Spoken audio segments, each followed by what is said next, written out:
The past 2 years have been actually really tough for a lot of freelancers. Where I think the gap currently is we don't know how to sell motion design to people who don't know what motion design is. I remember being a motion designer was niche enough. When I started freelancing, that's just not the case anymore.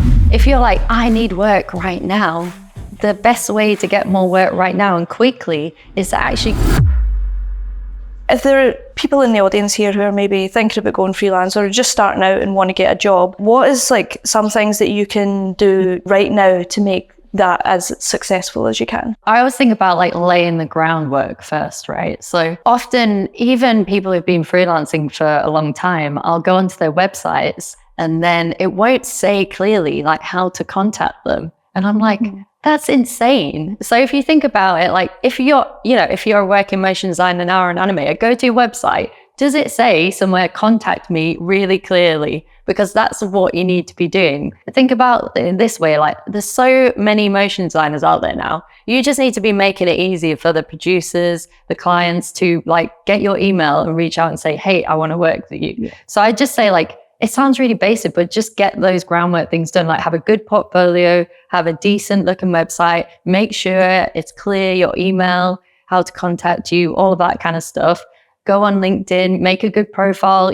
Ideally you would brand yourself kind of coherently across the board. Think about the banner and have a nice headshot, and it sounds like basic stuff, but if you kind of go through and look at all of your stuff, you're probably going to be missing a couple of these things. And a little tip for you as well is actually to put your email in the about section on your LinkedIn profile too, because I think that's often missed really. So I think I would start there. And then, obviously if you're not already freelance and you're thinking about going freelance, think about, do I have a runway? Do I have enough money in the bank so that maybe if I don't get work straight away, I can, afford to kind of do that for a while? Because I think, unfortunately, sometimes it takes a little bit of time, and I'm sure we're going to go into this later, so I'm not going to talk too much about it now, but the past 2 years have been actually really tough for a lot of freelancers.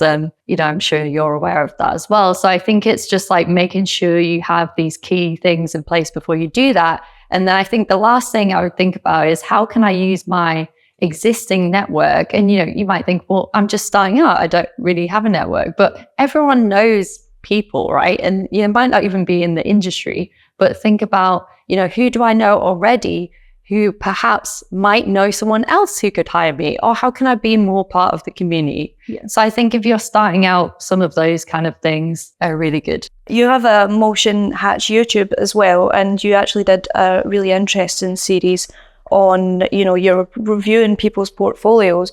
So I am going to plug that because it's a really good series. So if you're beginning, you're I don't know what my website should look like, Hayley does a very good series on it and critiques real people's portfolios. So we've covered, I guess, the people who maybe want to go freelance. But what if there's people out here who are already freelance, or even some studio owners that are in? What can they do to, get more clients just now? Because we briefly touched on, the past 2 years has been really hard. Even speaking for myself, getting clients, people just want more for their money. Budgets are being squeezed. What can people do just now to, help get them more clients if they're already freelance? There's kind of two ways you can go about this.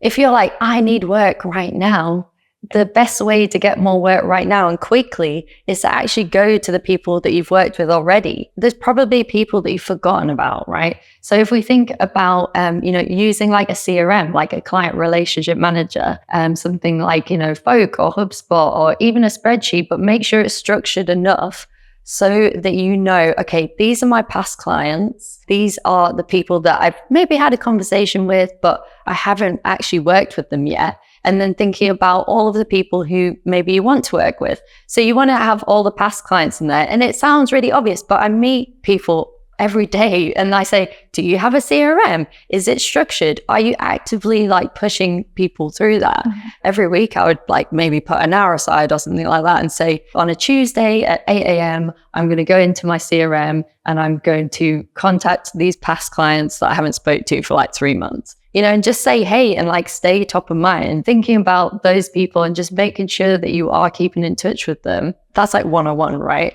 And then beyond that, I think we can also just think about, okay, how are we actually warming up people and warming up those relationships before we like cold email them as well? Because I think one of the issues that I've seen is a lot of freelancers and, you know, even people at studios like emailing loads of people, but then not actually like warming them up. So I think it's relevant to talk about this here, but basically this is what I call the freelance funnel framework, right? At the top, you have awareness, and that's a bigger group of people, right? They aren't aware of you right now. Then you have attraction, and then you have action, and then you have advocacy. So you want to make people aware of you. So you can actually set up your CRM in this way, and I recommend you do that. So the people that don't know who you are, you should put in awareness. And then in attraction, you should have another like column, you know, where you're thinking about, okay, these are the people that maybe I've had a conversation with, but I haven't actually worked with them yet. And then in action, you would have all your current clients. And then advocacy is basically,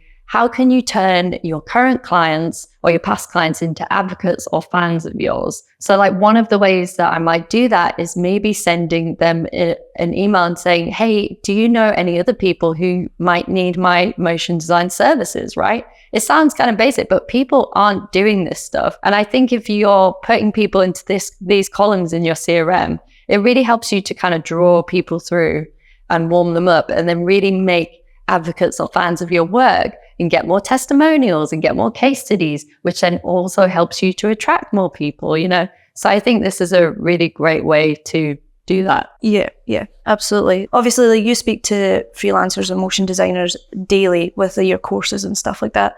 So what do you see working like right now? Is there anything that you're like, this is like a kind of surefire way? Yeah, it's really tricky. Like we all know the past, like I'd say a couple of years has been so tricky. Like I think what kind of happened is, you know, with COVID, obviously people couldn't film. So then everyone was like, sweet, let's all like make animation. And that was really good for us, right? And then I think a lot of new people came into the market too. And then now I think we're kind of seeing a bit of correction on that. That's kind of what I've heard from everyone. And that sort of seems like what's happening. It is harder. There's less work around. There's more people who want that work. Like I understand that. But I think also I'm kind of optimistic and I'm a little bit excited because also there's so many screens around now, right? I think it's just going to keep increasing as well. Like everything is moving. All the companies want stuff to move on every social media platform and things like that. And I think that's like a big opportunity for us. Where I think the gap currently is we don't know how to sell motion design. Like to people who don't know what motion design is. Absolutely. I've had many a conversation with people in my family trying to explain what I do. Kind of like Disney, but not really because it's typography. So I think it's up to us really to think about, you know, how do we start to talk about what we do and how do we close that like communication gap with the clients? If you think about it, there's obviously the studios and the ad agencies, you know, they understand that they need a motion designer, right? They've got a problem. They've got to serve some clients. They're like, we need a motion designer. So they're really like solution aware, right? But then there's this whole huge group of people in the world who have a problem that motion design and animation could solve, but they don't know that that's the tool that can help them solve it, right? So I think it's a big opportunity for us, but I think it's obviously difficult. And the way that I'm seeing people tackle it is really talking more about the problems that their clients have.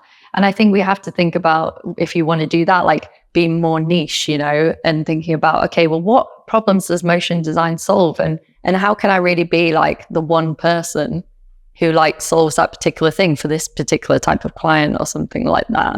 Yeah, I think it's a lot about, I guess, finding your niche. And I know you love to speak about this. So I guess, like, let's just clarify like what your interpretation of like niching down is. Yeah, so I think if we've got another 3 hours, no, I'm checking. I think there's different ways you can do it, right? So maybe like, I think what people usually think is like, oh, would I be the motion design for doctors? I don't know why that always is the first one that comes in my head. But obviously there's other ways too, right? So you could think about niching down, like you could do a particular style, you know, and that's obviously like something we're familiar with. Also thinking about like skills and stuff like that. I think the skills one is getting a little bit trickier to stand out because obviously as tools become more accessible, and all of that kind of stuff. And then also I think what is really interesting to me is kind of, niching down more into like a product, So one of my students that I worked with, he basically started a company around motion brand guidelines, right? I think there's now a couple more people doing that, but he was like, I really want to work with this. And it makes sense, right? Because there's so many companies in the world who have brand guidelines, right? I think most companies do, and they understand that it's important, but motion brand guidelines is kind of a new thing. So he started talking about that more and more on LinkedIn and like talking about the problem. And like gradually over time, he was able to stop doing all the other types of client work that he was doing and really transition just to do motion brand guidelines full time. And I think that's just really great and really fascinating because now he's like an expert in that kind of area. And I feel like that's really what I'm seeing kind of come up more. And I feel like more and more people will do that type of thing in the future. Like if there is something that you want to niche down in, and there's something that you're like, absolutely love doing this type of work, like just start telling people.